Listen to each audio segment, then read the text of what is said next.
mana 2 SKS itu merupakan teori yang nantinya akan kita pelajari di 1 semester ini. Bisa pelajari sendiri, ini untuk capaian pembelajaran atau dikenal dengan CP ya. Ada beberapa indikator. Yang pertama terkait sikap. Sikap yang diharapkan dari peraja, di mana peraja menjunjung tinggi nilai kemanusiaan dalam menjalankan tugas berdasarkan agama, moral, dan etika. Selanjutnya, peraja diharapkan menghargai keanekaragaman budaya, pandangan, agama, dan kepercayaan, serta pendapat atau temuan original orang lain. Sedangkan indikator terkait dengan pengetahuannya, capaian pembelajaran yang diharapkan, peraja itu harus menguasai konsep teoritis terkait analisis dan penyusunan kebijakan publik secara mendalam. Poin selanjutnya, peraja menguasai konsep dan prinsip aplikasi peraturan perundang-undangan yang berlaku tentang penyusunan kebijakan. Peraja menguasai wawasan dan isu terkini tentang dinamika pemerintahan dan perkembangan teknologi dalam analisis dan penyusunan kebijakan publik. Indikator keterampilan umum, peraja diharapkan mampu menerapkan pemikiran secara logis, kritis, inovatif, bermutu, dan terukur dalam melakukan analisis dan penyusunan kebijakan publik. Peraja mampu bekerjasama, berkontribusi, dan berinovasi dalam penyusunan kebijakan publik. Selanjutnya, keterampilan khusus yang harus dicapai oleh peraja antara lain, peraja itu mampu mengidentifikasi permasalahan serta isu-isu kebijakan publik. Next, peraja juga mampu melakukan analisis fakta dan hubungan antar fakta terkait kebijakan publik dalam tim kerja, di mana itu meliputi pertama, mengidentifikasi isu dan permasalahan kebijakan. Poin yang kedua, memilah bukti-bukti secara konkret. Poin yang ketiga, memilah kejadian-kejadian yang terjadi di lapangan. Yang keempat, melakukan analisis fakta. Dan yang kelima, melakukan analisis hubungan antar fakta. Kita lanjut. Untuk capaian pembelajaran mata kuliah, ada 3 indikator peraja. Yang pertama, peraja mampu memahami konsep umum, proses, dan juga model dari kebijakan itu sendiri. Poin yang kedua, peraja mampu memahami faktor dan aktor perubahan dan transfer kebijakan. Sedangkan poin yang ketiga, peraja mampu mengevaluasi dan menganalisis kebijakan itu sendiri. Nah, itu merupakan capaian prodi dan juga capaian mata kuliah yang hendaknya peraja bisa mengetahui, mempelajari, dan nantinya harus mempraktekkan ketika terjun di lapangan tentunya. Oke, saya lanjut peraja. Dari apa yang saya sampaikan tadi, hendaknya peraja kedepannya tidak ada lagi yang bertanya ya, apa capaiannya, prodi, mata kuliah, dan kalian tentunya harus mencari referensi sesuai dengan apa yang sudah disampaikan di awal ini. Karena proses awal ini merupakan orientasi bagaimana kita kedepannya untuk sama-sama bisa memahami terkait materi ataupun teori yang akan kita ajarkan di 14 kali pertemuan nantinya. Dan hanya saja lebih pada di bagian jadi namanya. Kita lihat di sini deskripsi dari mata kuliah kebijakan publik itu sendiri ya. Bahwasanya mata kuliah kebijakan publik itu mempelajari keseluruhan proses kebijakan, mulai dari perumusan hingga analisis kebijakan itu sendiri. Diawali dengan mempelajari urgensi dari kebijakan publik itu sendiri. Bisa kalian lihat di sini ya, peraja, silakan dicatat. Kita lanjut peraja untuk bahan kajian materi pembelajaran. Itu ada beberapa poin ya. Yang pertama, urgensi, konsep, dan ruang lingkup kebijakan itu sendiri. Yang kedua, itu ada proses dan model-model dari kebijakan. Yang ketiga, identifikasi dan perumusan masalah kebijakan. Poin yang keempat, agenda setting dalam kebijakan. Yang kelima, proses pengambilan keputusan. Poin yang keenam, implementasi kebijakan publik. Yang ketujuh, ada evaluasi kebijakan. Kedelapan, perubahan kebijakan. Kesembilan, transfer kebijakan. Kesepuluh, dampak kebijakan. Kesebelas, analisis kebijakan. Baik, untuk rujukan pustaka atau referensi yang bisa kalian gunakan, ini ada beberapa referensi ya pelajar. Silakan dicatat ya. Nanti di Wisma kalian bisa cari juga bukunya ya, baik secara digital ataupun secara hard ya, bisa kalian temui juga ada di perpustakaan kita. Ya, saya lanjut. Untuk pertemuan pertama saja. Nah, kita berharap pada pertemuan pertama ini pelajar itu mampu memahami bagaimana urgensi, konsep dan juga ruang lingkup dari kebijakan publik itu sendiri. Nah, di mana dalam hal ini diminta pelajar itu untuk memahami dan juga bisa menjelaskan dalam bahasanya sendiri tentang urgensi, konsep dan juga ruang lingkup dari kebijakan publik. Selanjutnya, kita juga meminta dalam hal ini juga ketepatan, keaktifan dan juga diskusi selama proses pembelajaran yang berlangsung. Adapun bentuk kuliah yang kita berikan ini yaitu kuliahnya bermetode ceramah, selanjutnya diskusi antara pelajar dengan pelajar ataupun pelajar dengan dosen yang bersangkutan, dan juga ada tanya jawab yang kita minta ya. Nanti pelajar silakan nanti bertanya kepada saya untuk bisa lebih mengaktifkan ya suasana kita di kelas. Adapun media yang digunakan dalam proses pembelajaran ini ada komputer ya, bisa laptop, LCD juga ya, jaringan internet itu merupakan perangkat pendukung kita. Sedangkan waktu yang dihabiskan dalam satu kali pertemuan itu yaitu 1 kali 2 kali 50 ya. Nah, mungkin di sini bahasanya mungkin lebih ke 2 SKS, kalau SKS kan kita 40 menit nih. Berarti lebih kurang kita 90 menit untuk 1 kali pertemuan mata kuliah kebijakan publik ini. Ya, kita lanjut ya pelajar ya. Ini capaian yang hendak kita capai untuk 1 kali pertemuan.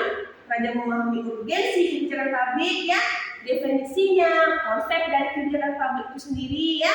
Kenapa sih penting kita mempelajari kebijakan publik serta tipologi kebijakan publik itu sendiri. Ini yang akan kita bahas pada pertemuan pertama pada hari ini. Baik pelajar, kita langsung saja masuk di pertemuan pertama kita pada hari ini terkait konsep kebijakan publik, urgensi, kenapa pentingnya kita mempelajari kebijakan publik itu, dan juga apa sih tujuan pembelajaran dari materi dokumen kebijakan publik. Bisa kalian lihat sendiri di slide ini ya, silakan. Tujuan pembelajaran dari kebijakan publik itu di mana setelah mempelajari ataupun mengikuti perkuliahan, pelajar itu diharapkan mengerti dan juga memahami tentang konsep dasar, proses kebijakan, langkah-langkah menyusun kebijakan dengan pendekatan pemodelan kebijakan, membuat agenda kebijakan, dan mempraktikkan tahapan formulasi kebijakan.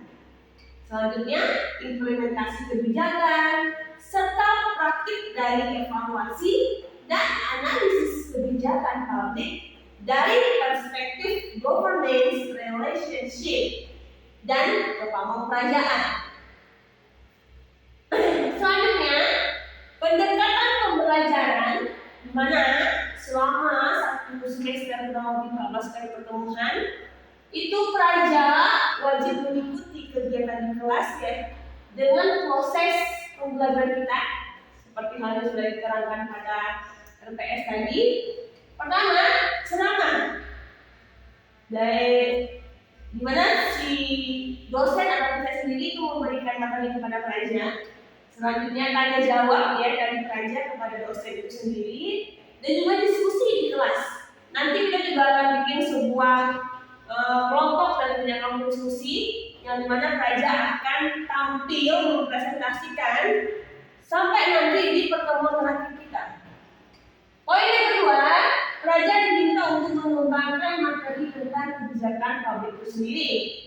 Poin yang ketiga, tentunya praja harus dan pastinya akan diberikan tugas ya, karena tugas ini masuk dalam bentuk penilaian ya, penilaian secara terstruktur individu ataupun kelompok, nanti kita akan bagi kelompoknya.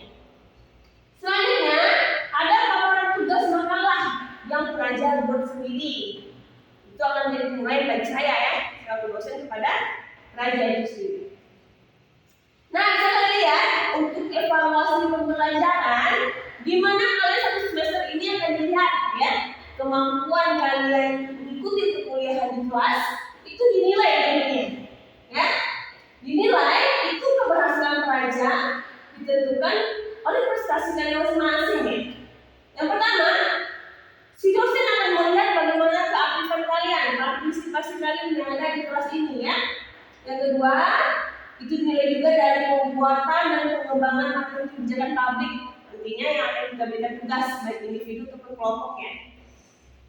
Poin yang ketiga, presentasi. Jadi kalian kalau bikin tugas, itu kalian akan diminta juga untuk memaparkan.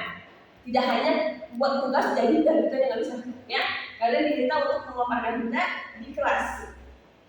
Poin selanjutnya, nah ini ya, ini poin yang mungkin menjadi ya secara kalkulasinya dari ujian tengah semester kalian dievaluasi ya. 6 kali pertemuan, di pertemuan ke-7 itu adalah pelaksanaan ujian tengah semester.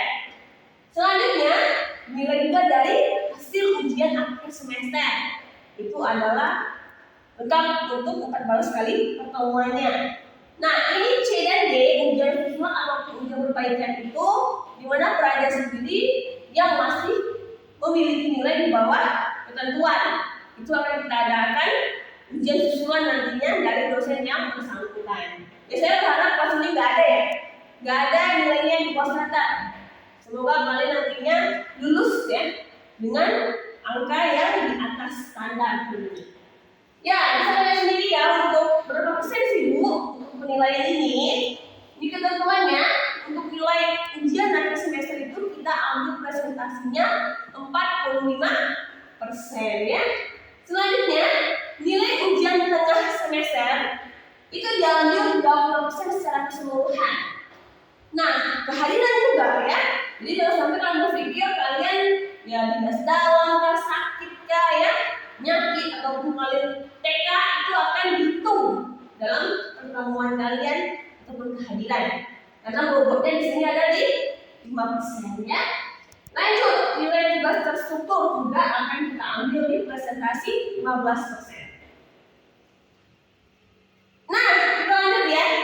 Tadi sudah saya jelaskan ya orientasi kontrak kerja, kontrak perkuliahan namanya ya selama 1 semester ke depan. Ada yang bisa memahami? Pasti memahami semua ya. Masalah yang sudah pernah kita pelajari hingga menganalisis sebuah kebijakan itu ya diawali dengan mempelajari urgensi dari kebijakan publik itu sendiri. Ya, seperti halnya mungkin kalian sudah paham ya. Urgensi kenapa kita mempelajari kebijakan publik? Di mana kebijakan itu mempunyai dimensi instrumental dalam menghasilkan sebuah keputusan. Program dan juga hasil itu nilai-nilai yang diyakini oleh para aktor pengambil kebijakan ya. Adanya seperangkat hubungan dalam kebijakan yang merupakan jalur komunikasi, norma-norma etika dan juga moral. Proses membangun jalinan kepercayaan disebut dengan trust ya, dan juga solidaritas antar aktor tentunya. Poin yang ketiga, kenapa penting mempelajari materi kebijakan publik ini? Di mana kebijakan itu dapat menghasilkan nilai-nilai ya, yang anti nilai seperti dominasi dan juga proses non-developmental. Tidaknya itu yang diterangkan oleh Mark Considine ya dalam bukunya Public Policy ya. Sekalian cari nanti. Kita lanjut. Di sini juga pakar yang sering disebut-sebut dalam ya kita boleh kebijakan publik, kita kenal dengan Thomas Carday ya. Dalam bukunya itu dia mengutarakan kenapa penting mempelajari kebijakan publik itu. Pertama, pertimbangan atau alasan ilmiah yang disebut dengan scientific reason ya. Kebijakan publik dipelajari dalam rangka untuk menambah pengetahuan yang lebih mendalam, mulai dan juga asalnya, prosesnya, perkembangannya, serta akibat-akibat yang ditimbulkan bagi masyarakat ya. Selanjutnya, pertimbangan ataupun alasan secara profesional yang disebut dengan professional reason itu memberikan perpisahan antara scientific estate yang hanya mencari untuk kepentingan ilmu, pengetahuan, untuk pemecahan masalah, dengan profesional estate yang berusaha menerapkan ilmu pengetahuan untuk memecahkan masalah sosial secara praktis ya. Poin selanjutnya, pertimbangan ataupun alasan politis ya, political reason. Kebijakan publik itu dipelajari pada dasarnya agar setiap perundangan dan juga regulasi yang dihasilkan itu tepat guna mencapai tujuan yang sesuai dengan target yang ditentukan. Oke, ini ada beberapa definisi ya dari pakar terkait kebijakan publik itu sendiri. Bisa kalian lihat ya. Ini pakar semua ya. Kalau misalnya pakar yang ngasih teori itu kalian harus sesuai ya dengan selengkapnya. Ya, kita ambil kutipan dari menurut Thomas Carday ya dalam bukunya Winarno ya tahun 2012. Itu mengatakan bahwa kebijakan publik itu apapun yang dipilih oleh pemerintah untuk dilakukan ataupun tidak dilakukan ya. Jadi pemerintah kalaupun diam juga dia tetap melakukan yang namanya kebijakan. Nah, ketika pemerintah juga bereaksi, itu juga kebijakan publik. Ini adalah definisi yang diajukan oleh Thomas Carday ya. Sedangkan menurut David Easton dalam Winarno juga ya tahun 2012 bukunya, itu kebijakan publik merupakan alokasi nilai-nilai secara otoritatif untuk keseluruhan masyarakat ya. Sedangkan menurut James Ederson ya, di mana kebijakan publik itu hasil hubungan timbal balik antara satu unit pemerintahan dengan lingkungannya. Selanjutnya ya, yang diutarakan menurut Hayes ya dan Kenneth, ini kebijakan publik adalah sebuah keputusan tetap ya yang disidikkan dengan konsistensi dan juga pengulangan tingkah laku mereka ya. Mereka yang membuat yaitu pemerintah ya, dan dari mereka yang mematuhi yaitu masyarakat itu sendiri. Sedangkan menurut Fritz Ricci, kebijakan publik itu sendiri serangkaian tindakan ataupun kegiatan yang diusulkan oleh seseorang ataupun kelompok ya, ataupun pemerintah itu sendiri dalam suatu lingkungan tertentu di mana terdapat hambatan-hambatan ya dan juga kemungkinan-kemungkinan di mana kebijakan tersebut diusulkan agar berguna dalam mengatasi untuk mencapai tujuan yang dimaksud ya. Ujung-ujungnya memang untuk mencapai tujuan dan target ya. Ada masalah ya, diberikan solusi ya, diberikan ya kemungkinan-kemungkinan yang bisa dilakukan atau tidak dilakukan oleh pemerintah. Nah, intinya itu pemerintah diharapkan untuk menyelesaikan sebuah masalah yang terjadi ya di lingkungan ataupun yang berhubungan dengan kehidupan orang banyak yaitu masyarakat itu sendiri. Makanya disebut dengan kebijakan publik ya. Dia bersifat publik. Nah, pelajaran bisa kita lanjutkan ya untuk pengertian konsep kebijakan publik. Ini kalian sudah semua mengetahui ya. secara teoritisnya. Mungkin banyak lagi nih pakar-pakar yang bisa memberikan makna dari apa sih kebijakan publik itu. Silakan kalian cari lebih banyak lagi ya. Nah, saya lanjut ya untuk konsep model dari kebijakan publik itu sendiri.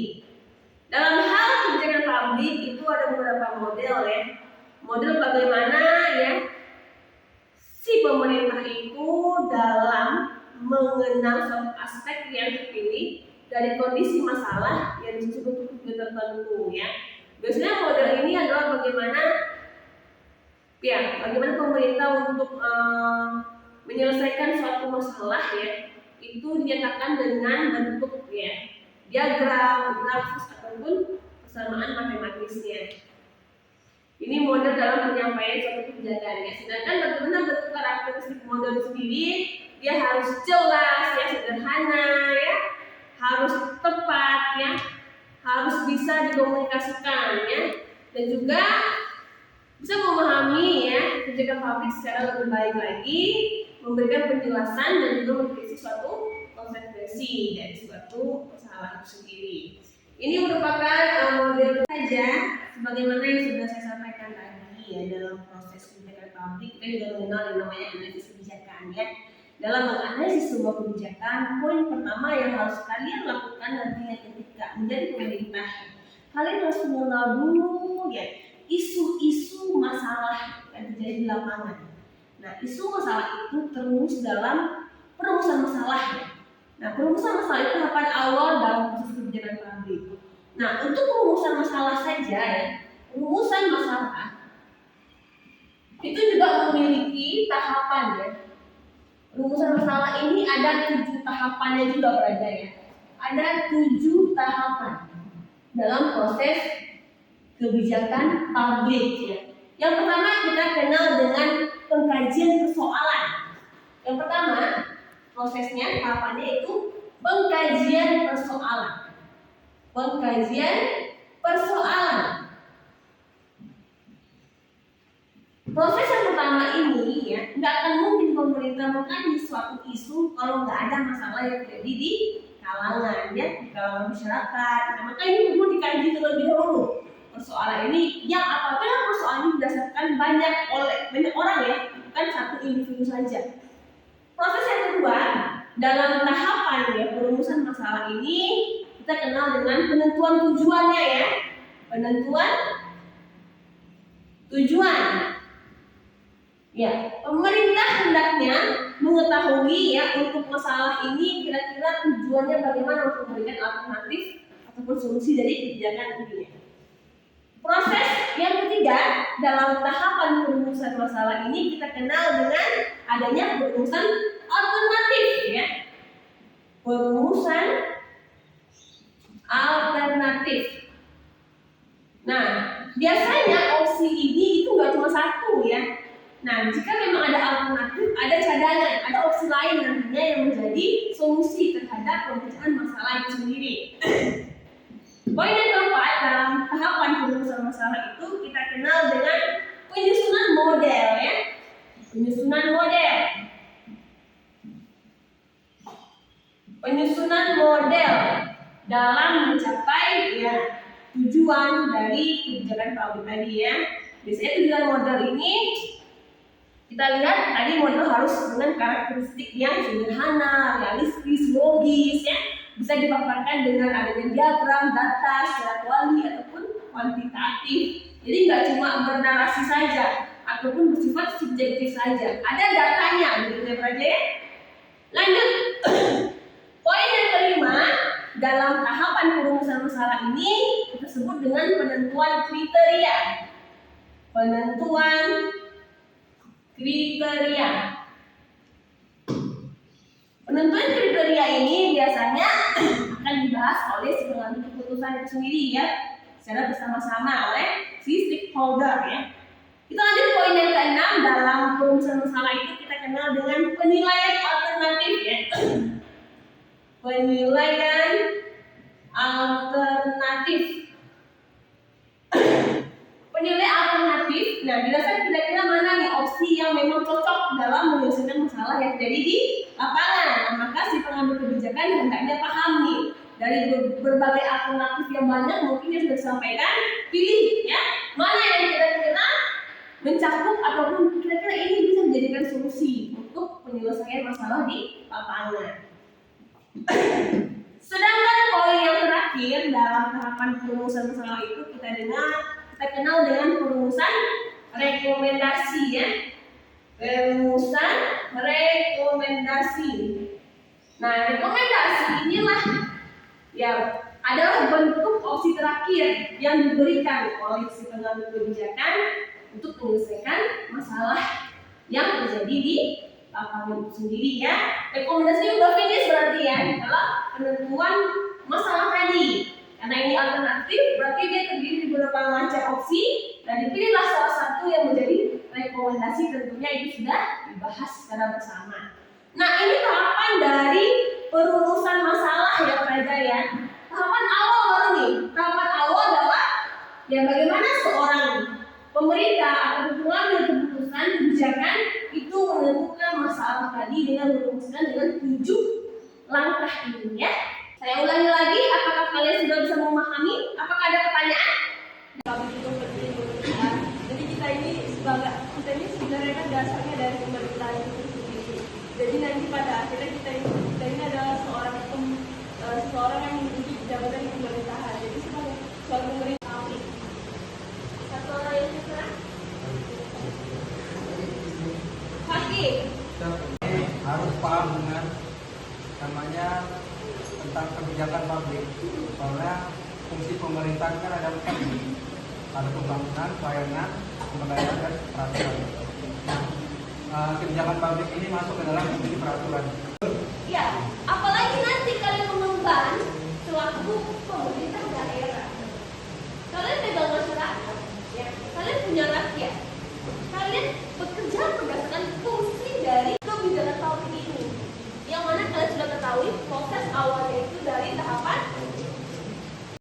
harus disempurnakan, ya, direvisi. Maka itu akan ditindaklanjuti dan proses akan diterapkan di lapangan. Nah, dievaluasi kira-kira apa kekurangannya, apa penyempurnaannya. Nah, gunanya untuk apa? Untuk menganalisis. Ya baik Praja, terkait evaluasi kebijakan tadi ya, bagaimana penilaian kebijakan ini merupakan sebenarnya kalau kita bahas di pertemuan awal ini agar kalian tahu saja ya secara keseluruhan tahapan kebijakan publik itu secara umum ya. Itu penilaian kebijakan tadi ya. Saya berharapnya kalian memahami secara umum dulu sebelum nanti minggu selanjutnya kita akan jelas lagi nih step by step secara detail juga rinci ya. Oke, terkait evaluasi kebijakan sebagai tahapan terakhir ya, ada yang mau ditanyakan? Sudah paham ya? Paham lah ya. Ya baik, mungkin kalau kalian sudah paham dan bisa mengerti akan apa materi yang sudah disampaikan di pertemuan awal, kita akan lanjut nanti pertemuan kedua ya di minggu depan. Oke Praja ya, saya berharap kalian bisa hadir dengan lengkap ya untuk materi kita di pertemuan selanjutnya. Saya berterima kasih ya untuk hari ini sudah hadir semua Prajanya, mengikuti perkuliahan dengan baik, dengan semangat ya. Semoga minggu depan kita juga sama-sama semangat lagi ya, tidak ada yang sakit dan full hadir semuanya. Baik, saya tutup perkuliahan kita hari ini dengan mengucapkan Alhamdulillahirobbilalamin. Assalamualaikum warahmatullahi wabarakatuh.